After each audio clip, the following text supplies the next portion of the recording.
बस यहीं रुक जा। तेरी हिम्मत कैसे हुई मेरी मर्जी के बगैर बहू लाने की? माँ वो मैं और अंकिता एक दूसरे को पसंद करते हैं। यूपी शहर के बड़े से घर में अनीता नाम की एक लड़की रहती थी। अनीता बहुत ही सीधी सादी सी लड़की थी। अरे नहीं, ये मैंने क्या कर दिया? अगर माँ ने मुझे देखा तो फिर डांटेंगी। अंकिता, ये कैसी आवाज थी? अब क्या तोड़ दिया? कुछ नहीं माँ, वो मैं तो। अच्छा, कुछ नहीं हुआ तो ये क्या है? माँ वो मैंने। तेरी ये आदत कब खत्म होगी? जब भी रसोई में आती है तोड़ फोड़ मचाती है। मेरा इतना महंगा गिलास तोड़ दिया। सॉरी माँ। क्या सॉरी? बेटा ध्यान से काम किया कर। अभी तो मैं तेरी माँ हूँ तो तेरी इन गलतियों को नजरअंदाज कर देती हूँ, लेकिन जब तेरी शादी होगी ना तब तेरी सास ये सब बर्दाश्त नहीं करेगी। इसीलिए अब ये तोड़ फोड़ छोड़ दे और जरा संभल कर नजाकत से काम किया कर, जैसे कि लड़कियाँ करती हैं। ऐसा बोलकर सावित्री वहाँ से चली जाती है। उसके बाद घर की काम वाली उसे साफ कर देती है। इस तरह अनीता के दिन कट रहे थे, पर अनीता को एक बात बहुत सता रही थी। वो ये कि उसे एक गरीब लड़के से प्यार था, पर घर वालों को बोल नहीं पा रही थी। एक दिन अनीता को देखने अमीर घर से रिश्ते वाले आए। अंकिता बेटा, तू क्यों तैयार नहीं हो रही है? लड़के वाले आते ही होंगे। माँ, अगर मैं आपको एक बात बताऊं तो क्या आप मेरी बात मानेंगी? क्या बात है? माँ अपनी बच्चियों की सबसे अच्छी सहेली होती है। मैं भला तेरी बात क्यों नहीं मानूंगी? चल बता क्या बात है। माँ, मैं एक लड़के को पहले से ही पसंद करती हूँ। वो ज्यादा अमीर तो नहीं है, लेकिन मेरे लिए वही मेरा सब कुछ है। आप प्लीज मेरी फीलिंग्स को समझिए माँ, मैं किसी और के साथ खुश नहीं रह पाऊंगी। अपनी बेटी की ऐसी बात सुनकर सावित्री चक्कर में पड़ गई और कुछ सोचकर बोली, अंकिता बेटा देख, मैंने ये बात तेरे बाबा को बताई या उन्हें पता चला तो मुझे नहीं पता है कि वो क्या कदम उठाएंगे। इसीलिए मैं तुझसे कह रही हूँ, तू उस लड़के को बुला और यहाँ से चली जा। क्या? पर माँ, देख बेटा, अगर तुझे अपने पसंदीदा मर्द के साथ जिंदगी बितानी है तो चली जा, वरना। अपनी बेटी को समझाकर सावित्री वहाँ से चली गई।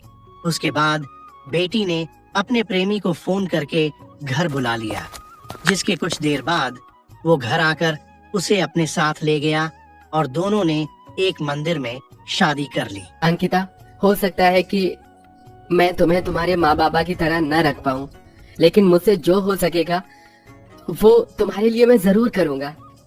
अब ऐसे दोनों बातें करते हुए घर के अंदर जाने लगते हैं। तभी घर के दरवाजे पर ही उसकी सास कांता उनको रोक देती है। रुक जा रजत, कौन है ये लड़की? माँ, ये आपकी बहू है अंकिता। है? बहू? इसका मतलब ये मेरी भाभी है भैया? अरे वाह माँ, मैं जल्दी से गृह प्रवेश का सामान लेकर आती हूँ। बस यहीं रुक जा। तेरी हिम्मत कैसे हुई मेरी मर्जी के बगैर बहू लाने की? माँ वो मैं और अंकिता एक दूसरे को पसंद करते हैं, इसीलिए। सासू माँ, मैं जानती हूँ अचानक से मुझे अपनाना आपके लिए आसान नहीं होगा, लेकिन मेरा यकीन कीजिए, मैं हर हाल में रजत के साथ रहना चाहती हूँ। मैं आप सभी को कभी शिकायत का मौका नहीं दूंगी। नई बहू की बात सुनकर उसे ठीक लगा, फिर भी घमंड दिखाते हुए बोली, ठीक है, ज्यादा डायलॉगबाजी मत कर। कोयल, चल इसका गृह प्रवेश करवा दे।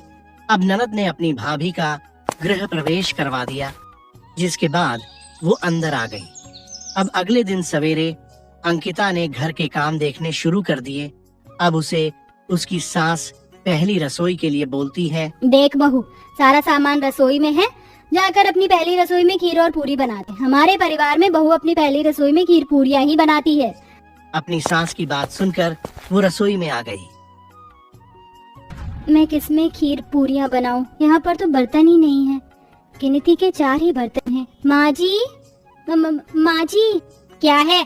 क्यों गला फाड़ रही है? माँ जी, किस बर्तन में खीर और पूरियां बनानी है? यहाँ तो सिर्फ 4 बर्तन हैं।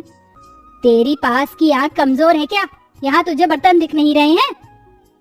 माँ जी, यहाँ पर तो बस ये एक गिलास, एक कढ़ाई, एक छोटा चम्मच और एक प्लेट है।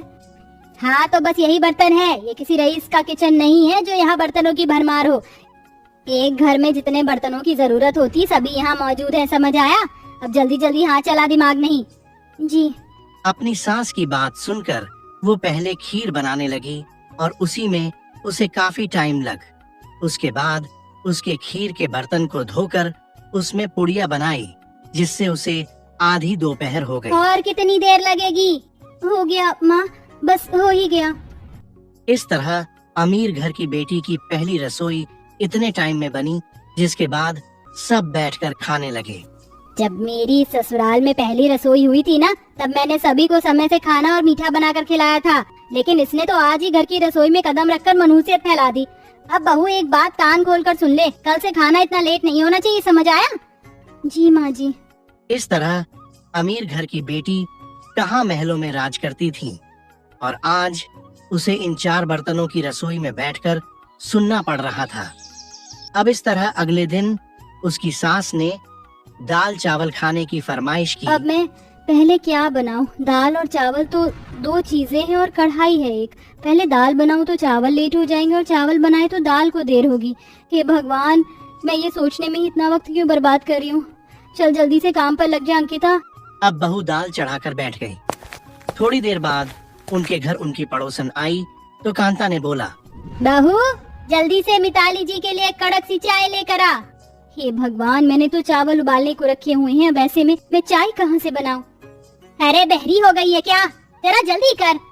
अब ऐसा बोलकर कांता अपनी बहू पर गुस्सा करने लगी, जिस वजह से बहू डर गई और उसने जल्दी जल्दी में बर्तन चूल्हे से उतारने लगी तो सारा पानी खोलता हुआ गर्म पानी उसके ऊपर गिर गया। ये सब आवाजें सुनकर सभी वहां आ गए और उन बर्तनों को उठाकर बहू पर पानी डाला।